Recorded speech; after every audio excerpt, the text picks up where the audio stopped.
오늘 우리가 함께 읽은 말씀 중심에서 하나님의 은총 안에 사는 삶이라는 제목으로 말씀을 전합니다. 지난주에 우리는 다윗이 어디로 가든지 여호와께서 이기게 하셨다는 말씀을 보았고요. 또 이긴 곳에서 많은 전리품들을 거두면 다윗이 하나도 그걸 취하지 않고 하나님의 성전에 바쳤다고 기록이 되어 있었습니다. 또 승리해서 마병을 그렇게 많이 빼앗았는데도 그걸 다 마병을 처리해버리고 대안이 없는 하나님 한 분만 자신의 왕국의 대안으로 삼고 그렇게 살았던 모습을 보았습니다. 다윗이 이제 태평성대를 만난 거죠. 다윗의 왕권이 이제 국내는 말할 것도 없고 주변국들이 감히 넘볼 수 없는 그런 이제 위치에 서게 되었습니다. 그래서 외교도 튼튼하고 국방도 튼튼하고 어디 하나 부족함이 없을 때 다윗이 생각했던 게 뭐였냐면 하나님의 성전을 지어야 되겠다.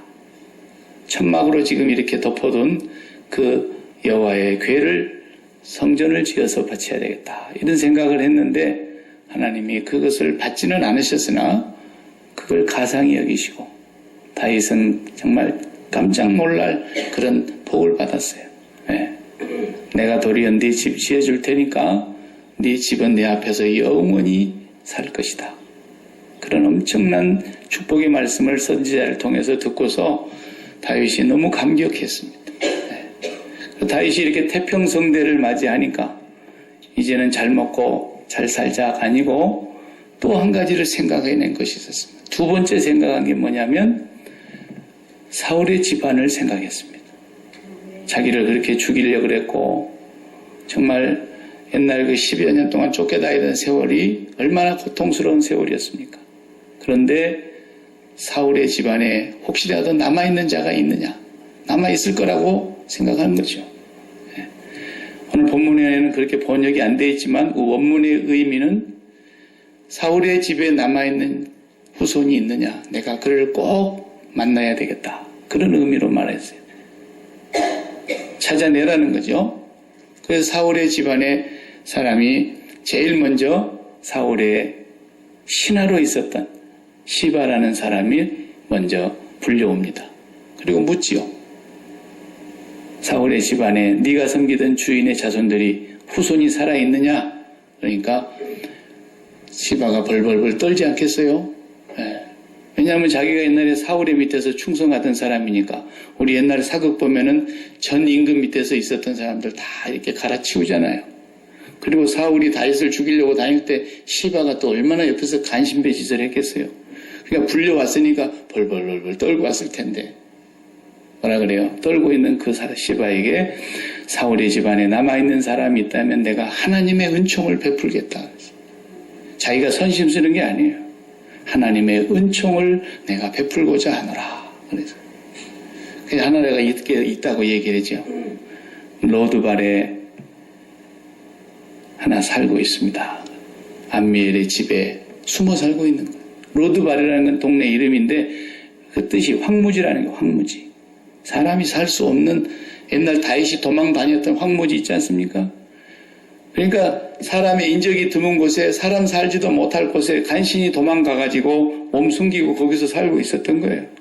그게 누구였느냐면 자기가 가장 사랑했던 친구 사울의 아들 요나단의 아들이라는 말이에요.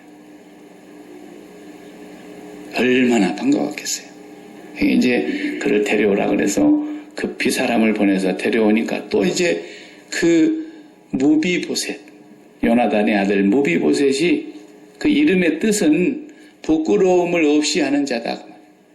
부끄러움을 없이 하는 자. 그 이름대로 정말 만들어 주셨어요. 잡아오니까 또 벌벌벌벌 떨고 오지 않겠어요. 그러니까 다윗이 보니까 사색이야 완전히 얼굴이. 그러니까 뭐라 그러죠? 두려워하지 마라 그러잖아요. 두려워하지 마라. 내가 너희 할아버지 사울과 네 아버지의 모든 재산을 너에게 다시 내가 돌려줄 것이다. 그러면서 이제 그 종에게 명령을 하잖아요. 그 시바는 아들이 15명이고 종이 20명인데 아직까지도 그래도 부자는 망해도 뭐 3년 먹을 것이 있다고 이게 사울의 집안에서 그동안에 탄탄히 챙겨놓은 게 많았을 거예요. 그래가지고 이렇게 살고 있었던 이 시바를 향해서 네가 사울의 집에서 옛날부터 갖고 있었던 모든 재산을 이 사울의 손자 요나단의 아들 무비보셋에게 다 되돌려주고 네 아들들과 네 종들이 그를 철저하게 잘 보살펴야 된다고 명령을 내렸어요. 거기다 한 가지 더, 무비보셋은 항상 예루살렘에서 나와 함께 살고 언제나 밥 먹을 때는 우리의 왕자들과 동일한 상에서 나와 같이 먹는다. 정말 다윗이 정말 마음에 들죠. 예, 정말 마음에 들어요. 다윗이 하나님의 은총을 베풀고자 하는 그런 마음이 오늘 본문에서 정말 이렇게 아름답게 나오고 있어요. 나는 우리나라 사극을 요즘도 봅니다만 사극을 보면은 하여튼 전 왕의 씨가 남아있는가 정말 토끼 눈을 뜨고 찾아다니다가 찾으면 다 죽이잖아요. 네. 그리고 혹시라도 반란을 일으켜서 역모를 꾸밀까 해서 그냥 멀리 보내거나 조금만 하면 간신배들이 옆에서 막 왕을 측은해가지고 채근한 왕이 채근을 당해서 결국은 역모로 몰아가가지고 귀양 보내고 노비로 팔려가고 죽이고 가산 다 빼앗고 막. 우리는 그런 역사의 밑에서 많이 살았어요. 근데 나중에 이제 19장, 20장 가서 보면 드러납니다만은 무비보셋을 아직도 조금이라도 다시 왕으로 세울까 하는 사람들이 있었는지는 모르겠는데 무비보셋이 왕에게 잠깐 오해를 받았어요. 역모를 꾸미는 것으로 오해를 받았단 말이에요. 근데 나중에 전모를 다 조사해 보니까 전혀 그런 것이 아니었어요. 다윗이 굉장히 어려움을 당합니다. 조금 있으면. 그리고 궁궐에서 쫓겨납니다. 멀리 도망갑니다. 그런데 그때 무비보셋이 반란을 일으킨 것처럼 꾸민 사람이 있었어요. 그 사람들은 다 죽입니다. 나중에. 무비보셋이 정말 충성스럽게 다윗의 밑에서 그 아버지 요나단처럼 다윗을 받들고 사랑했어요. 이 내용을 우리가 앞에서 사무엘상 오래전에 봤죠. 사무엘상 20장을 보면요. 한참 그 사울 왕이 다윗을 죽이려고 할 때에 쫓겨다니고 할 때에 그 아들 요나단 사울의 왕자가 아버지를 얼마나 설득합니까? 그런데도 아버지가 오히려 요나단까지 같이 죽이려고 그랬어요. 이 미련한 놈아, 네 왕자리를 네가 물려받아야 될 자리를 저 다윗이 빼앗으려고 그러는데 너는 눈치도 없냐? 그러면서 다윗을 사랑하고 다니는 그 아들을 그렇게 못마땅하게 여겼다. 근데 그 요나단과 다윗은 사무엘상 18장 3절에 보니까요. 요나단 왕자가 다윗을 자기 생명처럼 사랑했다. 그리고 20장에 와서 보면은요. 이제 결국은 아버지가 절대로 다윗을 용서하지 않고 죽인다는 걸 알고서부터서는 다윗을 멀리 빼돌리지 않습니까? 그러면서 마지막 헤어지는 장면이 20장에 나와요. 거기서 둘이 이렇게 껴안고 다 웁니다. 그러면서 요나단이 멀리 도망가게 하는 다윗에게 그렇게 말해요. 반드시 하나님은 너를 이 나라의 왕으로 삼을 것이고 너의 대적은 하나님이 반드시 치실 것인데 네가 이 나라의 왕이 될 때에 나와 내 자손의 집을 꼭 기억해달라. 이렇게 얘기했어요. 그게 다윗이 거기서 하나님 앞에서 맹약하고 언약을 세우고 맹세했다 그랬어요. 내가 너와 내 자손들을 반드시 기억하겠다. 그 이제 태평성대가 되니까 그 말이 왜 생각이 안 나겠어요? 사울의 집안에 누가 남은 사람이 있느냐? 내가 반드시 그를 만나봐야 되겠다. 그래가지고 이제 다 죽었는데 그 시바가 그 사람을 거기다 숨겨둔 거예요. 그래서 데리고 와서 보니까 왕자의 모습이 아니에요. 왕가의 후손의 모습이 아니에요. 너무너무 비참한 모습이에요. 왜? 두 다리가 다 절름발이에요. 여기는 오늘 안 나오지만 뒤에 가면 나와요. 그 난리를 겪고 정권이 뒤베끼는 그 순간에 그 유모가 이 어린아이 때 그때 한 3살 4살 때였을 거예요. 어린아이 유모가 이 기르고 있었던 유모가 이 아이를 안고 급히 도망을 갔다 그랬어요. 너무 급히 도망을 가다가 애를 그냥 땅에 떨어뜨렸어요. 그때 다리가 두 다리가 다 댕강 부러지고. 그랬는데도 그 로드발의 광야 속에 그 암미엘의 집에다가 숨겨놓고 키웠으니까 치료도 못 받고 그대로 다리가 잘못 붙어서 두 다리가 다 절름발이가 됐어요. 장애인이란 말이에요. 장애인. 그 모습을 보고 다윗이 마음이 아팠다. 그래가지고 이제 이 아이를 자기의 상에서 왕자와 똑같이 대접하면서 평생 보호해주고, 예. 우리가 그 친구를 얘기할 때에 기독교인의 친구의 가장 표본은 구약에서는 다윗과 요나단이에요. 다윗과 요나단의 그 관계는 자기 생명처럼 사랑했다. 우리가 이렇게 친구를 사귀어 보면은 마음이 맞는 친구가 있어서 이렇게 사귀기도 하지만 세월이 지나고 보면은 또 안 보면 멀어지고 또 어쩌다 친구로 사귀었다가 속상하면 왼수가 되는 경우도 있더라고요. 왜냐하면 친구가 또 배반한 경우도 있잖아요. 네. 그러니까 우리가 친구를 사귄다는 것은 뭐냐면요. 신앙생활하는 사람들의 친구는 그냥 나하고 마음이 맞아서 나하고 음식 비슷하게 잘 먹어서 이런 게 아니에요. 진짜 친구는 항상 관계가 하나님과의 관계에서 친구가 나와야 돼요. 저 사람을 보니까 저 사람이 하나님을 너무 사랑한다는 거예요. 처음 만난 사람도 만나서 조금 한 시간만 얘기해보면 하나님을 진실히 사랑하고 섬기는 그런 사람을 만나게 되면 친구하고 싶다. 알고 지내고 싶다. 그런 생각이 드는 거예요. 나 역시도 하나님을 정말 사랑하고 나를 하나님을 경외하고 그런 가운데서 그런 친구를 어디서 만날까 그러고 있다가 만나봐요.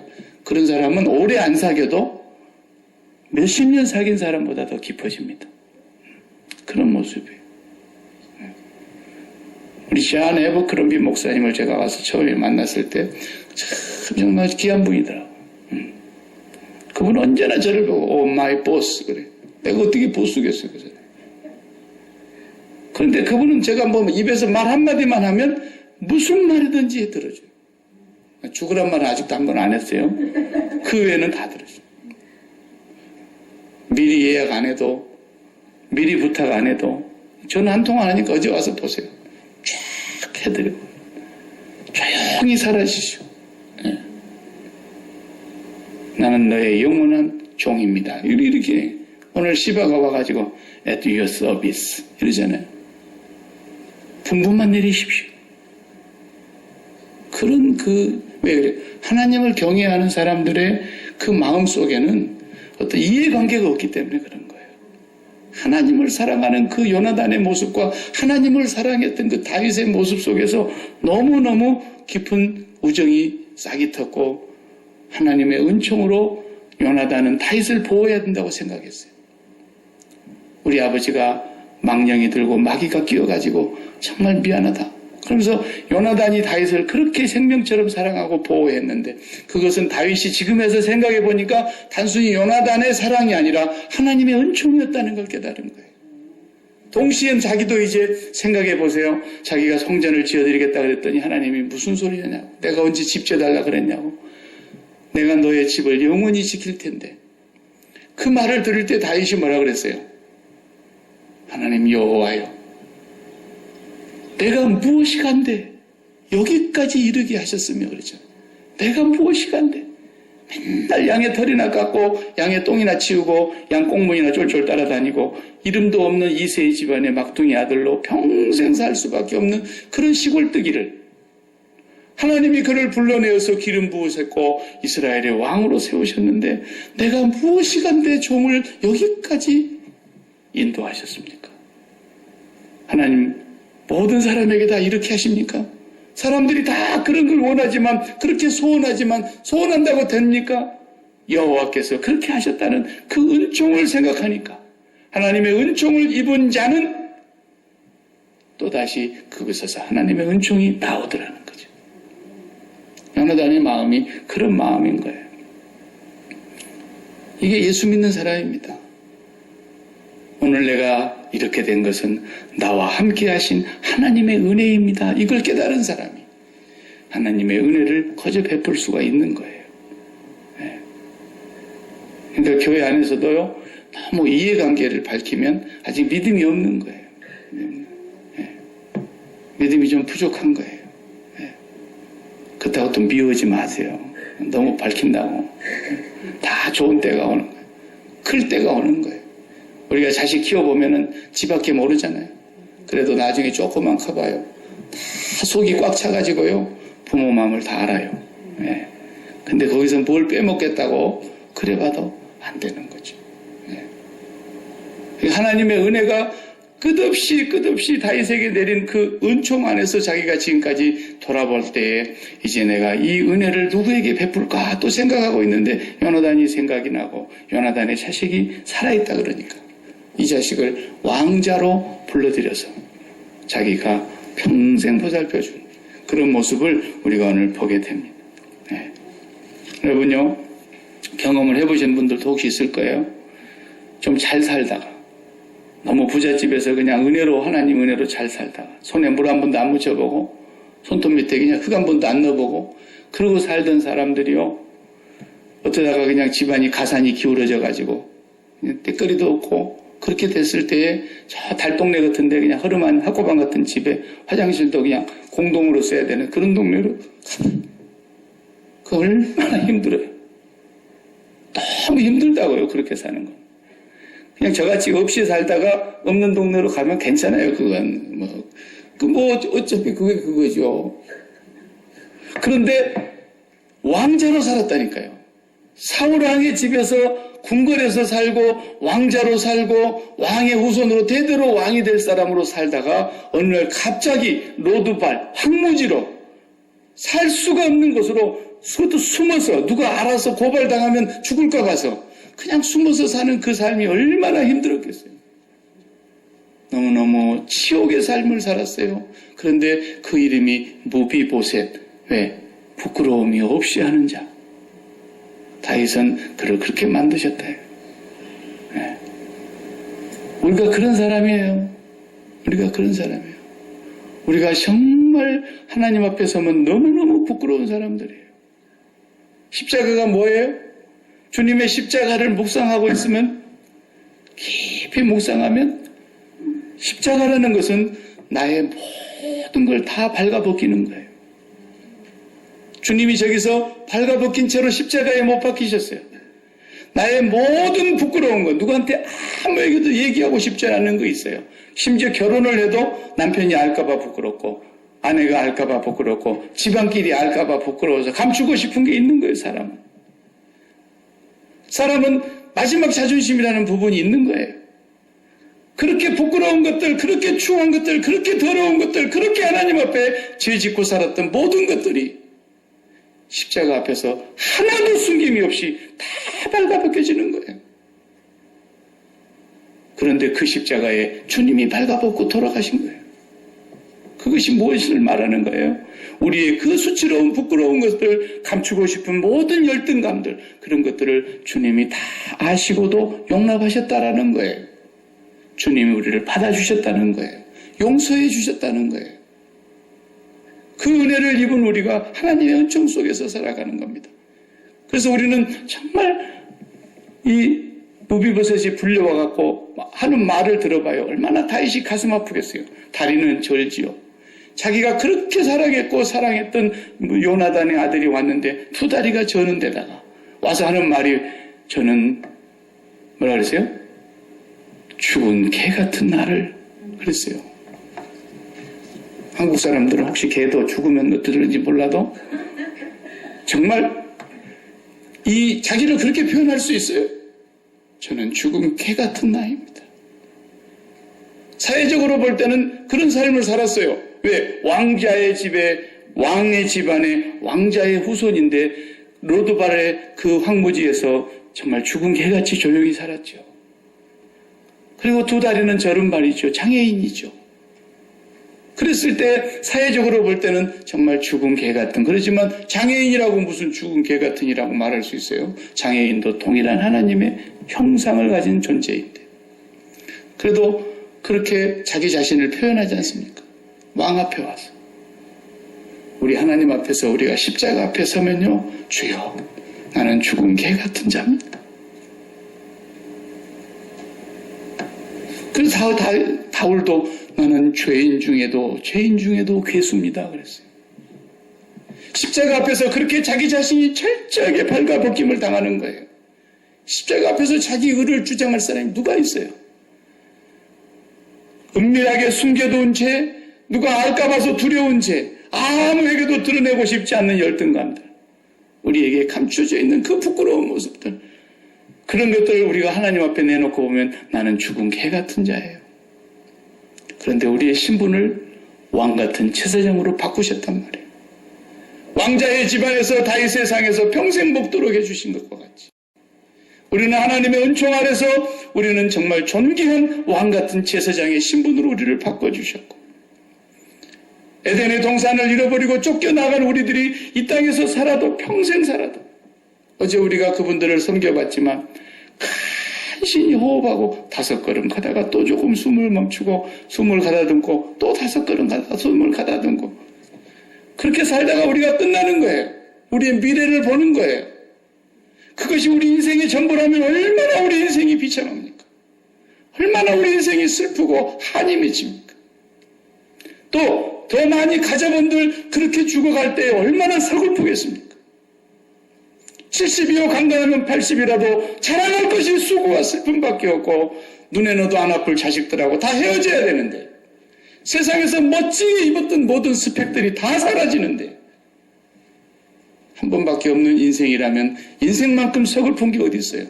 개는 그것을 모르고 죽기 때문에 괜찮아요. 소도 그걸 모르고 죽기 때문에, 돼지도 그걸 모르고 죽기 때문에 괜찮아요. 우리 인간만 이렇게 사는 것이 이렇게 좋을 수도 있고 이렇게 험할 수도 있는데, 그나마 이것이 죽음으로써 끝난다고 생각한다면 너무너무 비참한 거예요. 그래서 사람들이 다 죽기 싫어하잖아요. 행복이 어디 있어요? 기쁨이 어디 있어요? 만족이 어디 있어요? 없어요. 그런데 우리를 그런 비참한 에덴 밖에 살던 우리를 하나님의 거룩한 처소로 옮기셨고, 우리를 그의 거룩한 나라의 백성으로 만드셨고, 정말 우리의 부끄러움을 다 없이 해주신 거예요. 무비보셋의 삶을 살게 해주신 거라고. 그리고 마침내 우리를 그의 거룩한 나라의 그의 소유된 백성으로 삼아주셨어요. 그러니까 무비보셋은 신분이 바꿔졌죠. 그런 황무지에서 살다가 궁궐로 다시 되돌아왔죠. 그리고 그가 전체 아버지, 할아버지의 소유를 다시 다 되찾았어요. 부끄러움이 다 없어지고, 다윗은 그런 하나님의 은총을 입은 자로서 하나님의 은총을 베푸는 자가 되었고, 우리도 또한 영적으로 보면 그런 부끄러운 자리에서 우리가 하나님의 거룩한 자녀요, 그의 소유된 백성이요, 왕같은 거룩한 나라의 제사장으로서의 우리 신분과 우리의 소유가 완전 바뀐 거 아닙니까? 하나님의 은총 아래서 살아가는 삶이 어떻게 삽니까? 그 은총을 이제 베풀 줄 아는 삶이 되는 거예요. 우리가 유지엠에 가서 그들을 잠깐 섬기고, 비록 한 달에 한 번이지만 꾸준히 힘들어도 섬기는 것은 우리가 무엇을 자랑할 것이 하나 있기 위해서 한 게 아니잖아요. 우리가 하나님께로부터서 받은 은혜가 너무 크고 감사하니까 그것이라도 다소 조금이라도 우리가 그 사랑과 은혜를 흘러보내는 것이고, 어제 그분들이 왔다 갔는데 그분들이 우리에게 특별히 인간관계가 깊은 것도 아니고 또 밥 먹고 가면 잊어버리지만 그래도 우리 하나님의 사랑을 그들에게 전달해주고 싶은 거예요. 그들 가슴속에 하나님의 사랑이 다시 한번 흘러들어갔으면 좋거든요. 우리가 무엇을 하든지 하나님 앞에서 은총을 입은 자라고 생각할 때는 그 은총이 크게 느껴지면 크게 느껴질수록 우리에게서 더 귀한 것들이 흘러나가게 되는 거죠. 선교사님들을 도와서 우리가 알지 못했던 그 세월에 선교사님들이 와서 우리에게 복음을 전해준 것처럼, 우리가 또 선교사님들을 통해서 그들에게 복음을 전함으로써 그들이 하나님의 은총을 입게 되는 것이 얼마나 귀한 것입니까? 하나님의 은총 아래 살아가는 삶을 매일 주님의 십자가를 통해서 기억하게 될 때 우리는 베풀 수 있는 그런 마음의 여유가 있는 거죠. 스데반 집사님 같은 분은 아마 여러분도 저도 그럴 거라고 나는 믿어요. 스데반 집사님은 돌멩이로 이제 치려고 볼때같이 달라들어서 한 사람씩 돌을 들고 와서 그냥 누워있는 스데반에게 위에서 내리 찍잖아요. 그런데 그 순간에 하늘의 보좌 우편에 우리 주님께서 우뚝 서 계신 것을 보면서 스데반이 천국을 봅니다. 그 천국을 보는 순간에 나 같은 죄인을 용납해 주시고 받아주시는 그 하나님의 품을 느낄 때에 주여 저들의 죄를 저들에게 돌리지 마옵소서. 이런 마음이 생기는 거예요. 그만큼 하나님의 은혜가 큰 거예요. 그 하나님의 은총이 너무 크기 때문에 그 은총을 깨닫는 만큼 우리의 삶이 베푸는 삶이 되고 용서하는 삶이 된다는 거죠. 옛날 사울이 자기를 죽이려고 쫓아다니고 그렇게 그냥 죽은 개 같은 나를 벼룩을 잡으려고 왔습니까? 이렇게 표현했잖아요, 다윗이. 그렇게 자기를 괴롭혔던 것을 생각하면 지금 막 이가 갈리고 사울의 집안에 있는 놈들 다 잡아들여라. 이런 것이 우리나라 옛날 조선왕국의 사극에 보면 그러지 않습니까? 그리고 또 혹시라도 압니까? 궁궐에 들었다가 또 역모를 꾸미고 누가 이스보셋을 통해서, 무비보셋을 통해서 이상한 짓을 할지. 그럼에도 불구하고 다윗은 그를 궁궐 안으로 불러들이고 자기의 상에서 같이 먹게 하는 그 모습을 보면서 하나님께서 오늘 우리를 그렇게 대접해 주셨다고 하는 사실입니다. 우리가 지은 죄 참 부끄럽습니다. 누가 알까 두렵습니다. 자식한테도 말 못할 부끄러운 죄가 있을 수 있습니다.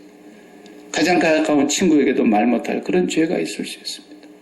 그러한 모든 죄를 다 십자가에서 밝히 드러내시고 주님이 다 하시고 그것을 당신이 벌거벗은 몸으로 다 가져가신 것입니다.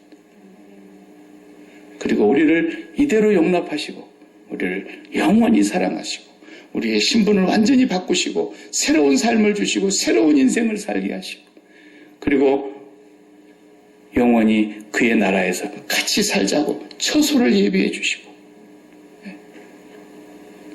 우리가 그런 은혜를 생각하면요, 이 세상에서 우리는 1만 달란트를 받은 사람이라 그랬잖아요.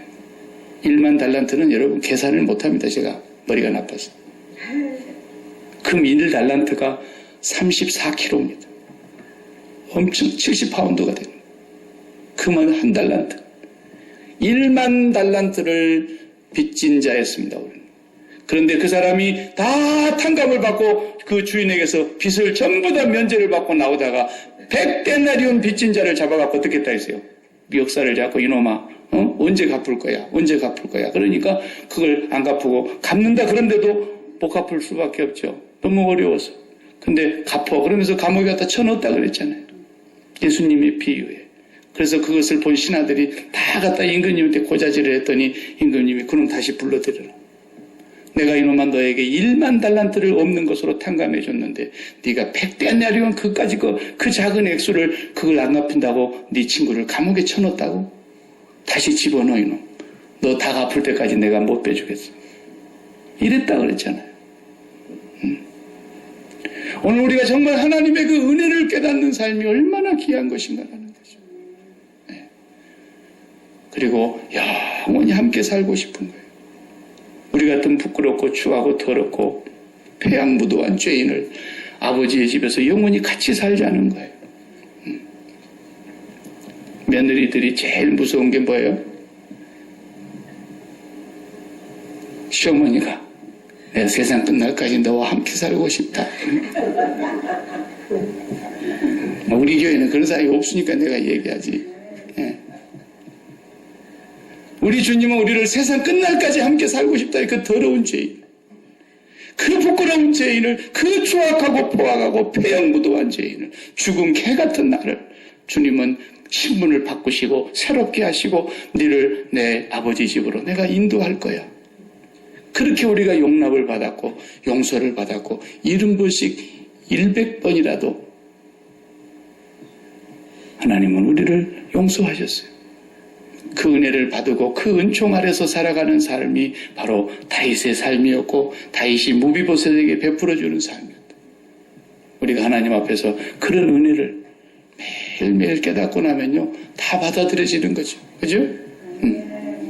그러니까 어머니 세상 끝날까지 제가 모실게요.